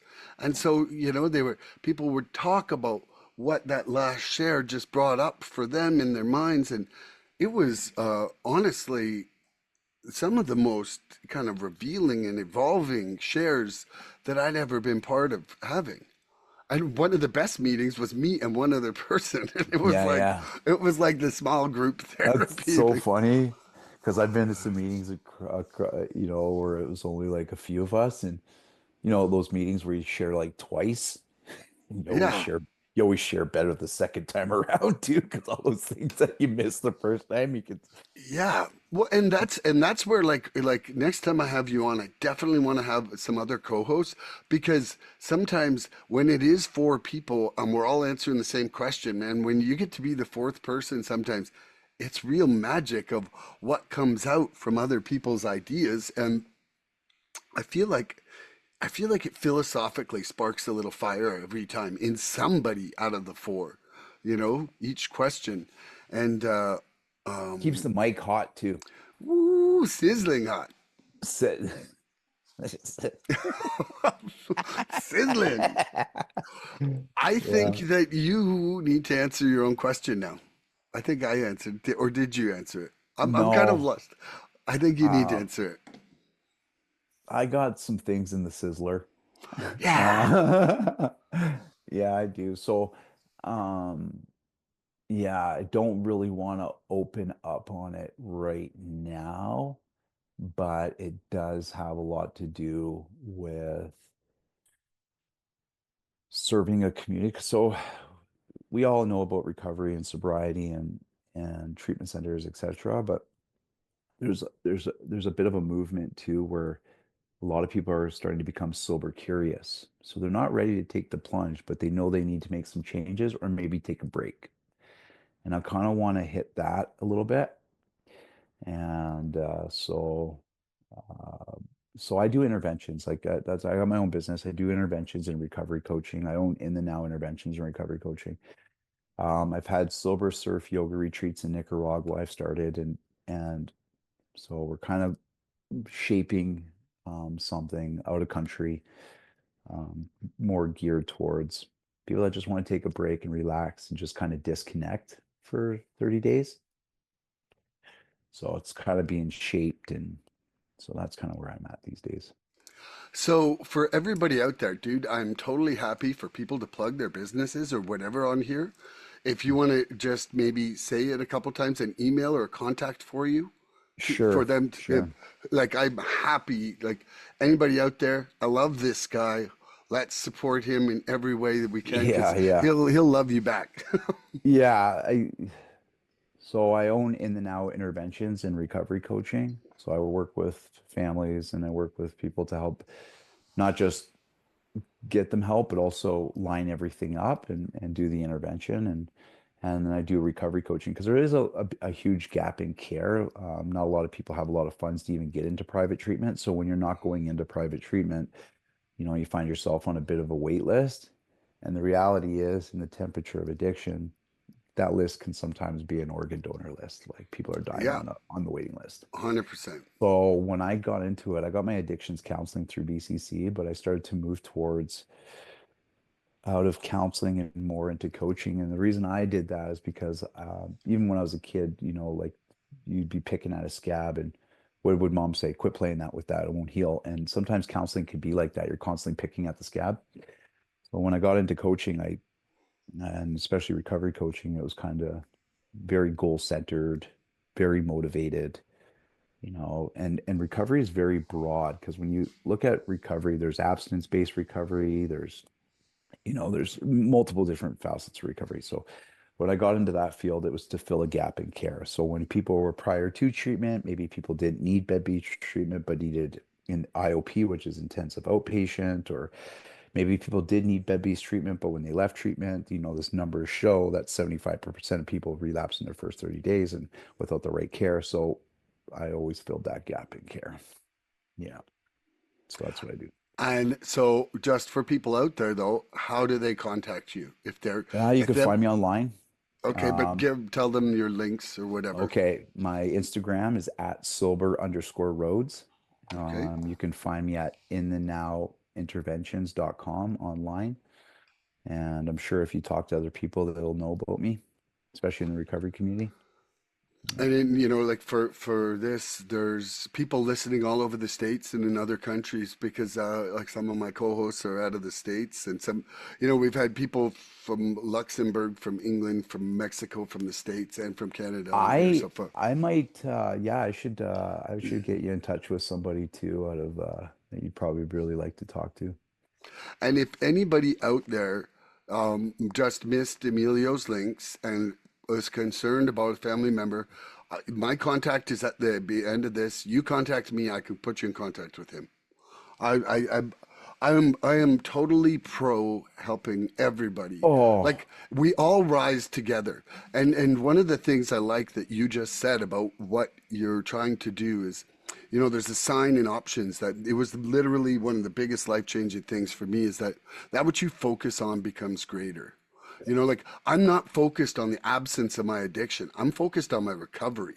oh man.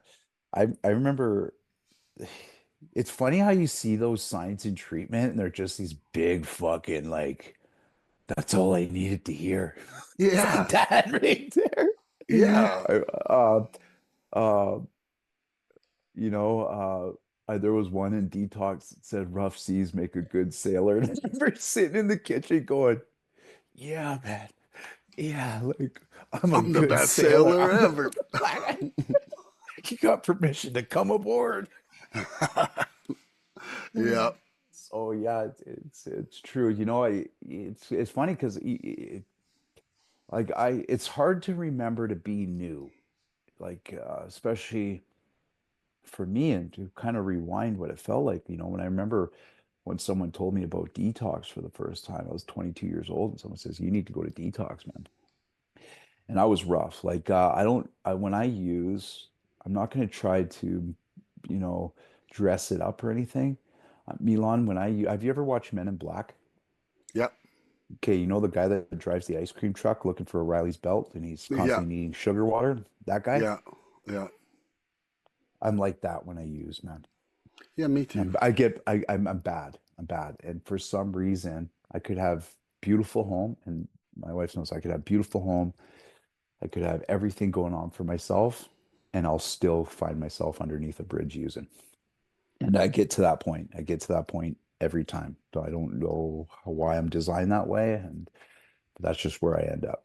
And but when you think about recovery, it's like, it's going to be clinical. I think of like nurses. I think it very cold. When you think of treatment for the first time, right? Like Mhm. now, come to find out, it's nothing like that at all. It's actually quite opposite. It's very supportive and Mhm. it's very social, centered. And but I remember saying, and when you're coming into recovery for the first time, the fucking goal is I just need to be clean. That's the goal. Just Mhm. need to get clean. Fast forward now, staying clean's not my fucking goal. It's actually what I need to do to reach my goals. It's not the goal at all. And Mhm. and there's a mind shift there, right? Yeah. So No, like staying clean. I know that that's the life or death part of what's happening with me, but it is now like this much of the benefits that I've gotten from recovery.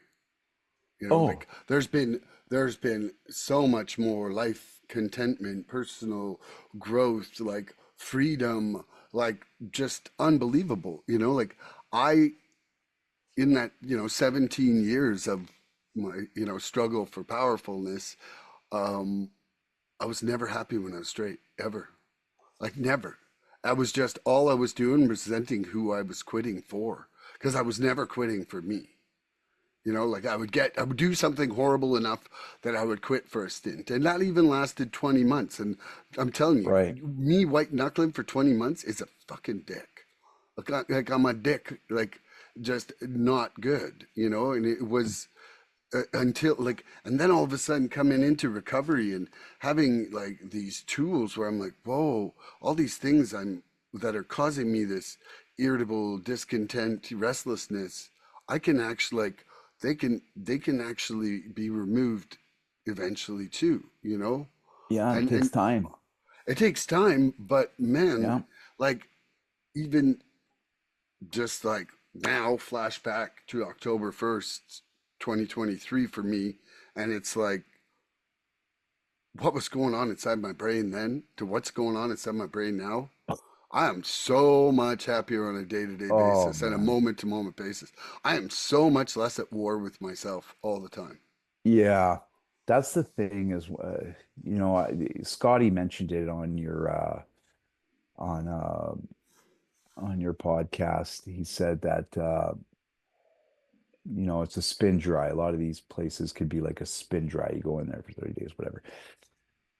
And some places can be, and some maybe not. Like, because, like, say you just said, like, what was going on in my head back then. Like, if someone would have cut the top of my fucking head off in early recovery and threw a couple crack rocks in there, maybe a little bit of speed, poor marriage, um, you know, relationship on the rocks, financial debt, and then sewed it back up and said, Emilio, I want you to be the best guy you could be today after 30 days. You know what I'm saying? And you kind of, good luck.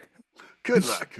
And yeah, man, you're right. It's fucking crazy. And I think that's what I love about options. And this is a bit of a plug for options. I really respect Doug and I respect a lot of things. I never went through that treatment center, but I have done interventions where I've dropped somebody off at that treatment center, and I see how the other people in the community are part of the treatment center and how they roll together and how they, when they walk into a meeting, they're a presence. Like we're from Options, and I'm proud of that. I love seeing that, and but I love about Options is it's not because I've been to a treatment center where I didn't even shake the counselor's hand. I fucking shake the cook's hand. Take it easy, bro. And Yeah. fucking grab my shit because the cook was the best counselor. The cook cooks are counselors. They don't know it, but they're counselors too. It's like a Yeah. barber, nobody, Yeah. and and not really any much of an alumni program or an aftercare plan or a transition plan. And because, with the 30, 60, 90 days, and like you said, when you got home after your first 3 hours, you were already fucking fisticuffs with the wife. And so to have a transition plan and to have an alumni and have that umbilical cord kind of going out to Oliver Mhm. from the house a bit, I think is really Yeah. important. Really I've important. never heard of somebody doing what you're doing. So I'm like, that's, it's just a facet of this podcast that I'm totally stoked to hear about Yeah, because so I I find got that, go, no, no, I'm sorry for cutting you off. no, Keep no, going. I So want to hear I more about the story of that too, you know? yeah, so my I'm mentored under Dr. Ray Baker, and he's a professor at UBC. He's also a physician, and he's got 31 years clean. He almost got his license pulled from the colleges of physicians, and he's my biggest mentor. He's the one that kind of shaped me, and recovery is more. And this is the thing is, like I said, towards the middle of the podcast, is like, I choose abstinence-based recovery because I haven't seen anybody OD on abstinence yet. Okay. So that's what I choose. That's what I Yep. now, was it always like that? Fuck no. I did California clean. I had some other reservations. I just kind of got rid of the things that were causing a lot of damage in my life, like, smoking crack and being on the south side of a needle, maybe. And, whatever the case may be, if I could just get rid of that, everything would be okay. And then I would kind of, have other reservations or kind of, smoke pot or whatever. But as my recovery progressed, and I always talk about a guy named Dave. So I remember he goes, remember we were talking one day one on one, and I said, Dave, like pots, and you know how Oliver is. Like, man, I'm driving. Okay, I shift a little bit, but I could be driving my motorhome through Oliver, and it says, I see a sign that goes, ounces, $60. I don't care who you are, how long you got clean. That's a fucking good deal. You know what I'm saying? Okay. Yeah. Yeah. So I know. anyways, okay. So anyways, I remember tell David, I said, man, I don't got a problem with pot, and it's not my drug of choice. And he goes, yeah, maybe you'll quit your drug of choice to smoke pot, and then pot will become your drug of choice. And those were like how he spun it, because I have a, I have a, when I say things like this, it's not that bad. I can control it. Weed's not the problem. If I can just do this, I hate when people say that. I hate going to those meetings. If I put all that through a fucking alcoholic dope fiend translator, this is how it's going to come out. Rationalization. Gonna get loaded. Gonna get loaded. Because as soon as I think I can control my using, it'll actually force me to use again. As soon as I have an idea where I can think I can do it, the studies have shown they proved it. There's our co-host. Yeah. No, As he's soon good. as I think I can control it, it'll actually force me to use again. So over time in recovery, so did my thoughts of how recovery should look for me. So Mhm. getting back to what I was talking about recovery, there's abstinence-based recovery. There's people that are on the ORTs, which is opioid replacement therapy. There's people that might be taking anti-abuse. These are all forms of recovery. Mhm. So some people are very narrow-minded, but I had to kind of open my mind up a bit. And so when I got in the field, I always do what's best for the client. And the reason I do that is because um, it's sad what they call an interventionist. So uh, we're called referral agents in the treatment field, Okay. which is a tough. And I'm going to tell you, this is like I said, I got a clean conscience, and I'm going to tell you the truth. Just like you won't sell a house with a shit roof and not tell the guy. I think it's I so that's when you're called a referral agent, so obviously the family's obviously paying for the intervention, but also treatment centers pay you for the referral too. Well, that can kind of confuse the message a bit, and after a while, lines will start to get blurred because you're more doing what's best for you instead of what's for the client. And what I've noticed is when I will do what's best for the client, and what I mean by this is when I do an assessment with them and I say, okay, what kind of medications are you on? Are you a smoker? Who's going to be a part of your recovery plan? Because any good interventionist will always remove any obstacles. And you said the word earlier, that'll impede a good intervention. So, what do you want to be in your corner? Are you a single dad? How old are you? What's your careers look like? What are you looking for? What's your living situation look like? And I take all that and then I build a recovery package based on those needs because when he leaves treatment, he'll feel more empowered and he'll believe in the program a lot more when I do it for the client.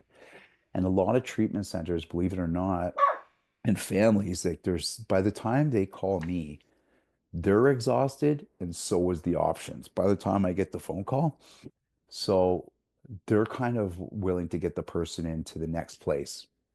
But like, what can we get in? Like, when can we get him in? Like, he needs to get into a place now.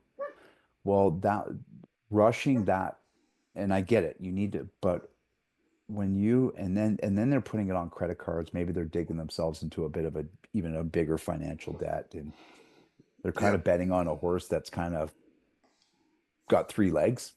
You know what Yeah. I'm saying? I'm fucking betting on a three-legged horse. And so, like, let's do what's best. Let's do what's best for everybody. What's the aftercare program look like? What's this transitional planning? What's the programming for the family look like? Do they have a support group through this? And do they have supporting housing afterwards so you can wean back into the house? Are they doing one-on-one? Do they have a dad's group? All these things that's what I do. And now there's a difference between an interventionist. So one of my first jobs when I worked, and this goes back to working with the families, and you even mentioned it, the lies around addiction. One of the first jobs I ever had in recovery was answering phones and doing intakes. And besides the physical damage, it was the emotional damage that the family couldn't fucking, we lied about everything, where we were, who we were with, where we're going, fucking everything. We lie about everything. So the families didn't know how to kind of, what ends up happening is the family starts feeling crazy after a while because they don't know what's real or fake anymore because they're so in it.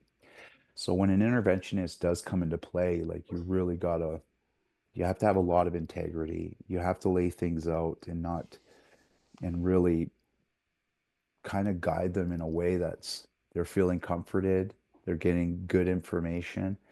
And I set up the treatment options because as a dope fiend, I don't like to go backwards. So if someone calls treatment, usually they're ready to go to treatment. But an interventionist, 9 times out of 10, they don't know I'm coming. So I'm abrupting their using. So it's a different kind of, you Oh, got to be yeah. quick. You got to be quick on your feet. So I lay everything out. So when the conversation does happen and they say, you know what, I'll go. It's not, I don't go, okay, great. We're going to put you on a wait list. I need you to call in every day. They don't want to do that. Like they're fucking ready now. Like that's one thing about addiction. It's now business. So it's not later business. Addiction's now business. Yeah. Okay. And Right now. right now, like, I mean, okay, let's go. 5 cent candies, Orange Crush, let's go. Okay, so anyways, I lay all that out. So when they do say yes, it's all laid out for them. That's amazing. And then with the aftercare planning, part of it is that I'll be there to catch them afterwards and keep that motivation going to kind of mitigate any loss. And because, like you did, you came home and look, 3 hours later, you're already in it with your wife, right? So It to was a have someone, real deflating feeling, actually. And I yeah, was like, shit, man, bubble wraps off and I'm failing right away. yeah, And it took a lot of persistence and discipline in for me to just be like, that doesn't matter. Like I had that state of being, and I can keep this. Like I'm just I stuck with my program, and it just slowly over time became less steps backward and more steps forward. oh, Milan, like that's your story. You would be shocked. You would be shocked. Like there's families when the kids get home, and even for us, like we're under pressure. Like you Hmm. think the family's under pressure, it's like we feel the pressure too. Where were you? Oh, Where are you going? Are you going to yeah, go to your meeting? Why don't you call your sponsor? Well, I haven't seen you go to a meeting in a week. Like, why were you out so late last night? We get this pressure, and the reason we're taking this pressure is because the family's not healing. If yeah, she was healing, she'd be able to take her pressure and give it to her support group. Yeah. But the thing is we're the addiction for them. Hmm. That's one thing is if Milan is good, so am I. If Milan's bad, I'm bad too. Well, that's a lot of pressure on us, man. But That's a also, I think like there's part of them that gets used to our chaos. Like they might not like the chaos, but it's just like, I've had girlfriends before where their example of childhood was their parents fighting all the time. So they wanted to fight all the time. That was how they felt love. And yeah. and and men, you kind of, like me, I ruined my family for long enough, and they're used to that chaos. And when I come back and I don't want to play badminton, and I'm not creating chaos, there's a really big adjustment period there. Oh yeah. You know, there's no greater. Okay, so when I got loaded, I was working in the field. Okay. When I Mm, got loaded, I'm working in the field. And I'll tell you exactly how it happened. I started resenting my clients. I mm, started resenting addicts. I was mm. hearing this. This is my dope fiend translator, by the way. Okay. Yep, yep. I'm hearing the same fucking story, just out of a different mouth. Uh, I'm getting tired. I'm getting stretched. I'm getting burnt out. Um, I'm losing myself. And I had to do a lot of work around it. Okay. I had to do a lot of work around it for me through the process of writing some work. I remember how Mm, I found out. I remember exactly the moment where I had that. And I knew it was from something greater than me because it impacted me so profoundly. And this is what I wrote. Jealousy is one of those special things, man. Jealousy is a special feeling. Like it's a feeling that does come and go once in a while, but it's very special. Like it's a fucking motivating feeling. Like people are willing to do certain things in jealousy that they're not proud of. They're willing to climb mm. balconies 15 stories to peek and see if their wife's sleeping with somebody. Like jealousy is a special feeling. You know what I'm saying? Yeah. But this is what was going on. This is why I was resenting people and my clients, and addicts. Like I'm an addict, I'm resenting them. It's because I was helping them heal and I no longer wasn't. Okay. Yeah. This is just my story. And I ended up getting loaded, because of it. And I think sometimes with the family, and I know this to be true because I've worked with families, is when they're watching their partners heal and they're not, it's the same feeling. Yeah. And that's why having the families having a support network, maybe like my wife goes to ball games with me. She's sitting with the other women, and she might not realize it or not, but they're shooting the shit, talking about life, and I'm hands on. And when I see other relationships do well, I want to mimic that. Like Mm, that's what the word ape means, mimic. So I want to ape them. I want to mimic them. And because I want to heal too. And through the relationship, you start getting invited to barbecues, and then you start getting invited to bowl games, and then you start building these connections. And believe it or not, when you take the trauma out of it and instead of building it around, the husband or the bottle but you have this around, like team sports and sitting in the bleachers, that's another form of Al-Anon and Aranon, and you don't even realize it. So, you know, I think that's really important. So it's kind of been my story. That's my story, man. So when you talk about the families and that question of, okay, my husband's getting well, because I remember coming home and maybe Justine didn't even know it, but I'm pretty sure she might have been nervous to ask me certain questions because she was scared I was going to get loaded. She was scared mm. she was gonna push me over the edge, and that's more pressure, and it's not fair. So, when we're getting well and our partners aren't, sometimes that can be a stunting process for them, man. It can be a hurt. There was a few months into my recovery, and my wife was like, she's like, I feel like I have to walk on eggshells to make sure you're okay now, Yeah. and how do you, um, it's hard. it's part of the wreckage of our past, seeing that, like now they can't express themselves, that's a tough one to think that you've created an environment like that. And I, I was oblivious. I was. Fuck yeah, I was self-centered. Yeah, exactly. And I was like, whoa, yeah, self-centered to the max. Yeah, yeah, Yeah. Would you like another question? yeah, for sure I would. Okay. I like this one. Kind of goes off where we're at now. The family before may have lost trust, but the family after learns that consistency, not promises, rebuilds it. How are you earning trust back one day and one action at a time? Oh, yeah, so that's interesting. So I had an amends letter, and I don't I have all my amends letters. I have 23 of them. And the first amends letter I ever written and read was the one to myself.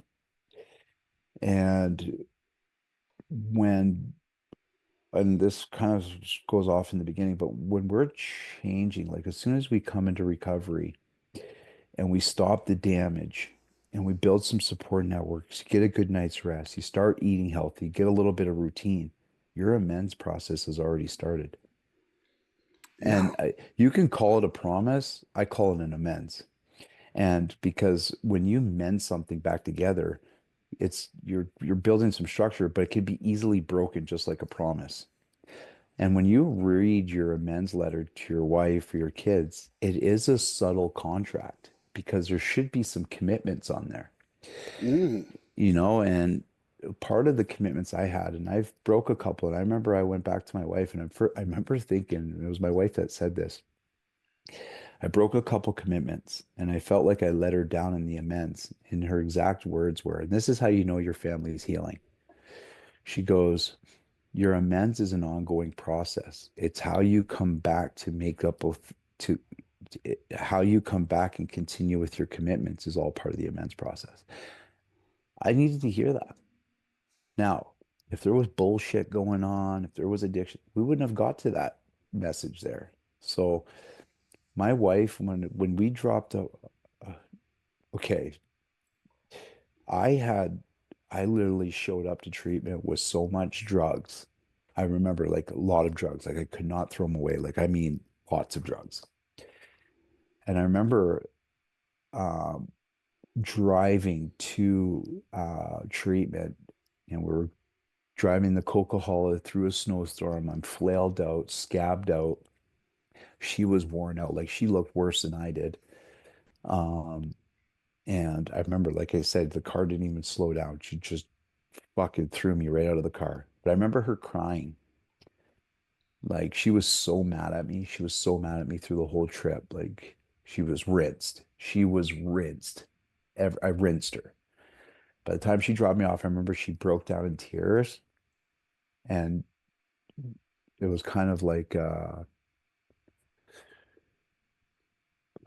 saying, like, I'm gonna miss you, like just get well, you know? And thank God that I wasn't allowed to use the phone for my first 30 days. Because I would have been on the phone, baby, take me back, baby, baby, take me back. Mm. You know what I'm saying? Like, you know what I'm saying? Dude, I remember. Well, they love you so much that they hate you at that point. Oh, yeah, for sure. I remember my roommate. It was Christmas. And we're not allowed to have phones. My roommate was already transitioning and he had a cell phone. So I dope fiend it from him. I was like, man, let me use my phone. Like, it's Christmas. I need to call my wife and kids. He's like, all right. And I get on the phone. Do you want to know what my wife said?